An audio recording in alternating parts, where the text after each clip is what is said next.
नमस्कार प्यारे साथियों, मैं आपका अपना गौरव जयराम, राष्ट्रीय महासचिव VITU।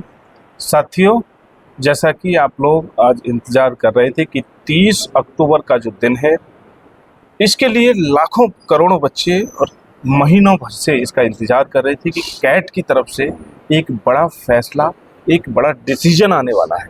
और आज जो हमारी फाइल थी RRB रेलवे जो ग्रुप डी का जो मामला था, उसकी जजमेंट पर ये मान के चलिए कि वो लगी हुई थी। उसमें आज बहस थी और हमारी जो बहस है, हमारा आइटम नंबर 34 था, कोर्ट नंबर 3 में सुनवाई थी।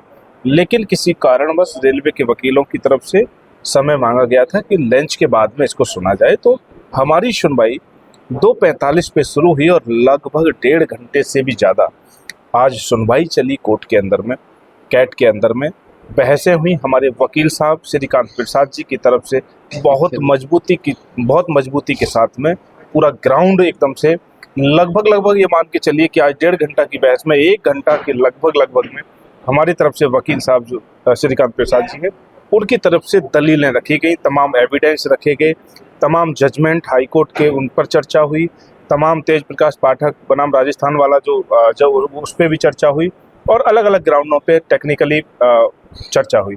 उसके लिए मैं आज सीधा ही वकील साहब से आप सुनिएगा कि आज कैट में क्या हुआ, क्या जजमेंट आया, नहीं आया, और आज आया है तो क्या जजमेंट आया है।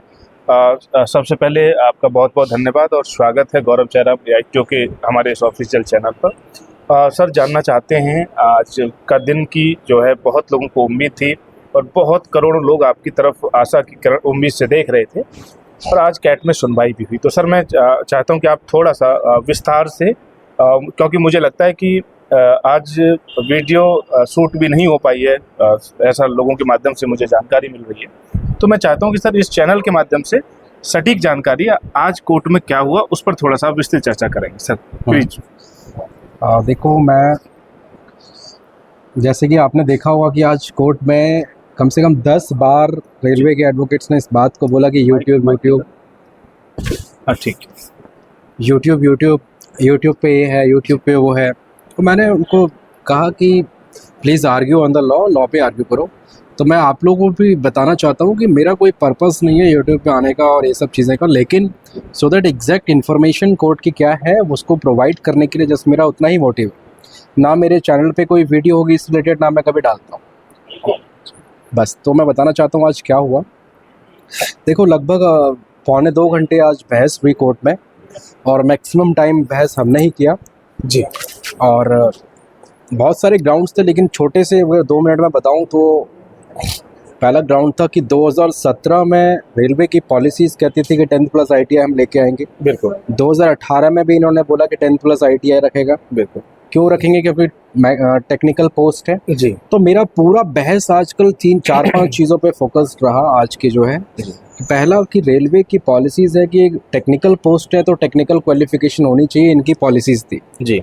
और जिसको इन्होंने 2018 में लागू किया था भर्ती में, लेकिन प्रेशर की वजह से, प्रोटेस्ट की वजह से इसको हटाया, वापस ले लिया और बोला कि नेक्स्ट टाइम से लागू होगा। उस नेक्स्ट टाइम के बाद से कम 3-4 बार ऑफिशियली इन्होंने बोला कि आप लोग तैयारी करें, 10+ ITI क्वालिफिकेशन रहेगी। एक RTI जो है 2 महीने पहले का, जिस दिन एडवर्टीजमेंट आया 2024 का, वो भी यही कहता है कि 10+ ITI होगी। तो हमारा यही सारा फोकस था कि 28 दिसंबर 2024 को एडवर्टीजमेंट रिलीज़ हुआ और 2 जनवरी 2025 क्वालिफिकेशन चेंज हुआ, जिसके ऊपर बहुत लंबे तक बहस हुई कि भाई क्या है। एडवर्टीजमेंट ये कहते हैं कि 22 जनवरी से माना जाएगा, हम कहते हैं 28 दिसंबर से माना जाएगा। तो व्हाटएवर जितना भी हाई कोर्ट में बहस हुआ वो सबको दोबारा से रिपीट किया और बहुत लंबे समय तक इसमें बहस हमने यही सब चीज़ें को करी कि 10+ ITI क्यों मैंडेटरी है, सुप्रीम कोर्ट का जजमेंट क्या कहता है। हमने ये भी कहा कि बिल्कुल रेलवे के पास अथॉरिटी है कि वो कोई भी क्वालिफिकेशन रख सकता है। कल को वो कह देगा कि हमें ग्रुप डी में 5वीं फेल बच्चे चाहिए, 5th fail students we are required for group D. We can not claim कि भाई ये 5th फेल मांग रहे हैं। लेकिन मैंने आज जज को बताया कि ऐसा भी नहीं है कि किसी के भी पास कंप्लीट अथॉरिटी है कि वो बोले मुझे फेल वाले बच्चे चाहिए। No, the thing is the best suitable person is required, और best person group D technical post के लिए वही है जिनके पास ITI की टेक्निकल की डिग्री है। और ये खुद ही यही कहते हैं रेलवे वाले।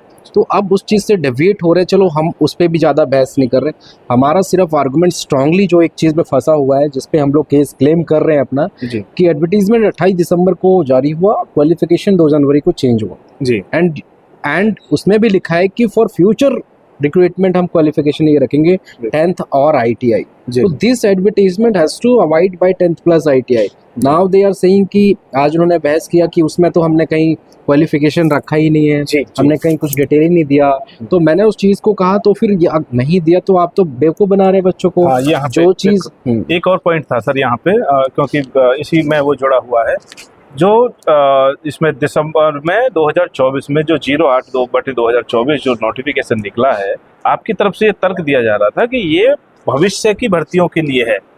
आप अभी जो ये वैकेंसी लोगे 32,000 की, ये चूंकि आपने 28 तारीख को जो नोटिफिकेशन जो 28 तारीख का जो नोटिफिकेशन है वो भर्ती आप पीछे के जो आपने जो क्वालिफिकेशन का जो आपने दिया है क्राइटेरिया उसके आधार पे लेंगे, और जो आपने बाद में जो दिया है जनवरी के अंदर में जो नोटिफिकेशन जारी किया है ये आप भविष्य के लिए दे रहे हैं। ये कुछ ऐसा करके आप डिस्कशन चल रहा था, तो थोड़ा उस पर भी आप थोड़ा टेक्निकल है इसको बताने का प्रयास कि इन्होंने 28 दिसंबर 2024 को जब निकाला जी तो उसमें बोला कि डिटेल भर्ती के लिए पैरा 14 ऑफ द डिटेल भर्ती देखना। जी ये उसकी बात कर रहे हैं जो डिटेल भर्ती आज एग्जिस्टेंस में ही नहीं है। जी हाई कोर्ट में भी ये सवाल उठा था, जब हाई कोर्ट ने रेलवे से पूछा था कि कहाँ है वो डिटेल वाली भर्ती, कहाँ है।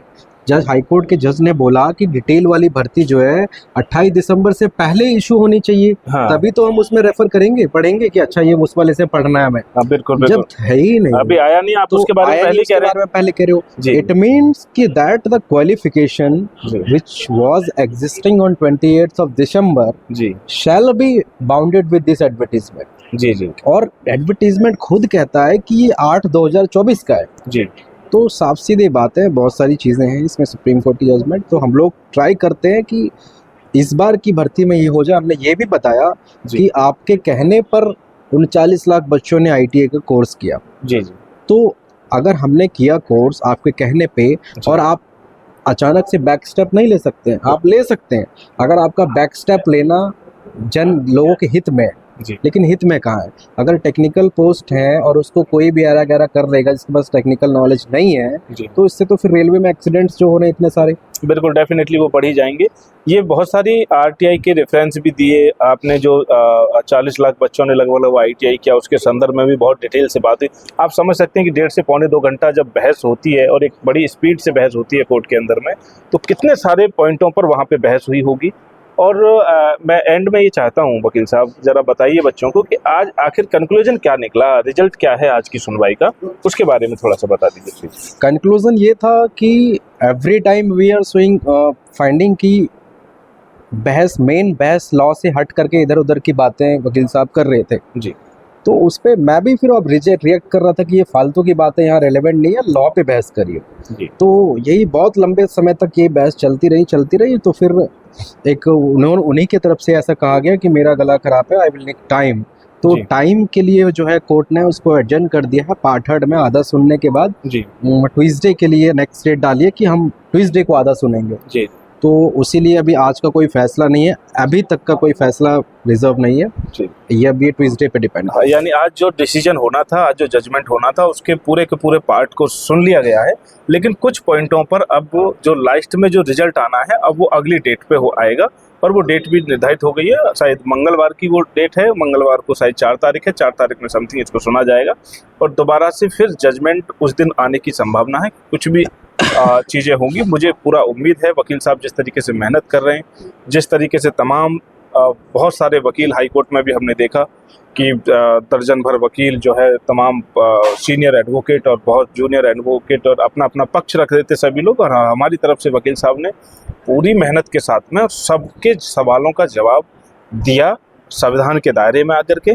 और ITI के बच्चों के हित में बहुत अच्छी इन्होंने फाइट की है।